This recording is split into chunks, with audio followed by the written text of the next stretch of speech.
તો અમદાવાદમાં વરસાદને લઈને હવામાન વિભાગની આગાહી કરવામાં આવી છે। આગામી 7 દિવસ રાજ્યમાં વરસાદની શક્યતા વ્યક્ત કરાઈ છે। સૌરાષ્ટ્રમાં પોરબંદર, જામનગર, જૂનાગઢ અને દ્વારકામાં ભારે વરસાદની આગાહી છે। તો આ તરફ સુરેન્દ્રનગર, બનાસકાંઠા, કચ્છ અને દક્ષિણ ગુજરાતમાં આજે અતિ ભારે વરસાદની આગાહી કરવામાં આવી હતી। આજે બનાસકાંઠા અને સાબરકાંઠામાં પણ વધુ વરસાદ રહેવાની શક્યતા વ્યક્ત કરાઈ હતી। અમદાવાદમાં આજે કેટલાક વિસ્તારોમાં ભારેથી અતિ ભારે વરસાદની આગાહી કરવામાં આવી હતી। દ્વારકા, પોરબંદર, રાજકોટ, જામનગર, નવસારી, વલસાડ અને દાદરાનગર હવેલી તથા દમણમાં રેડ એલર્ટ અને કચ્છમાં ઓરેન્જ એલર્ટ આપવામાં આવ્યું છે।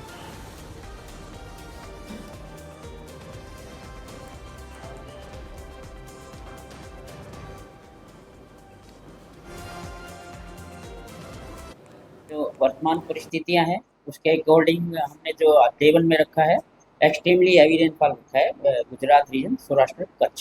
गुजरात रीजन में तो साउथ गुजरात रीजन में है पॉसिबिलिटी, जिसमें नवसारी है, वलसाड़ है, दादर नगर हवेली है और दमन है। और सौराष्ट्र में जो आज पॉसिबिलिटी है एक्सट्रीमली की वो पोरबंदर, जामनगर, जूनागढ़, द्वारका इत्यादि में है। और जो वेरी हैवी है वो कच्छ में है। और गुजरात रीजन में वेरी हैवी बनासकांठा, साबरकांठा और नीचे का पोर्शन है जो कि अपना सूरत है, डांग है।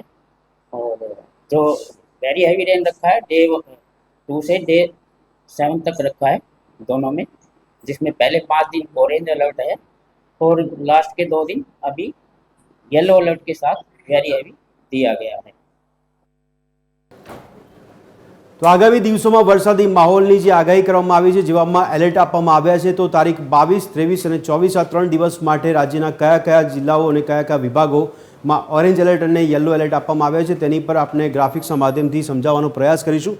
તારીખ 22 તારીખે જોવા જઈએ તો જામનગર, રાજકોટ, મોરબી, સુરેન્દ્રનગર, અમદાવાદ એટલે કે મધ્ય ગુજરાતનો પટ્ટો છે, ગાંધીનગર, પાટણ, ઉત્તર ગુજરાત, મહેસાણા, સાબરકાંઠા, મહીસાગર, પંચમહાલ અને દાહોદ કે જ્યાં ઓરેન્જ એલર્ટ આપવામાં આવ્યું છે। ત્યારે સાથે સાથે કચ્છ, બનાસકાંઠા, સાબરકાંઠા અને અરવલ્લીમાં પણ યલો એલર્ટ આપવામાં આવ્યું છે। આ 22 તારીખની સ્થિતિ જાણવા મળી રહી છે। નવસારી અને વલસાડમાં પણ યલો એલર્ટ આપવામાં આવ્યું છે। ત્યારે આ સ્થિતિ છે 22 તારીખની। 22 તારીખમાં કયા વિસ્તારો છે તેને એલર્ટ આપવામાં આવ્યું છે। ત્યારે નવસારી, વલસાડમાં ઓરેન્જ એલર્ટ આપવામાં આવ્યું છે। કચ્છમાં, બનાસકાંઠામાં, સાબરકાંઠામાં તથા અરવલ્લીમાં ઓરેન્જ એલર્ટ આપવામાં આવ્યું છે।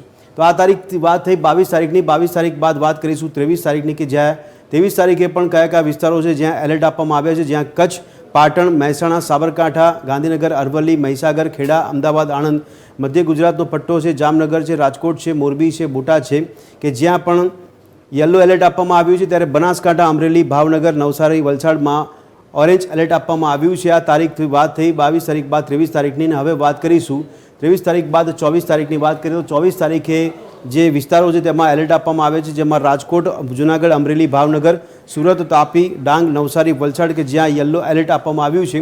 બનાસકાંઠા, પાટણ, મહેસાણા, સાબરકાંઠા, ગાંધીનગર, અરવલ્લી કે જ્યાં ઉત્તર ગુજરાતના પણ અમુક વિસ્તારો છે કે જ્યાં પણ યલો એલર્ટ આપવામાં આવ્યું હોય તેવા આ સમાચાર છે। ત્યારે આ રીતે આગાહી કરવામાં આવી છે કે કયા વિસ્તારોમાં રેડ એલર્ટ અને યલો એલર્ટ અને ઓરેન્જ એલર્ટની તંત્ર દ્વારા આગાહી કરવામાં આવી છે।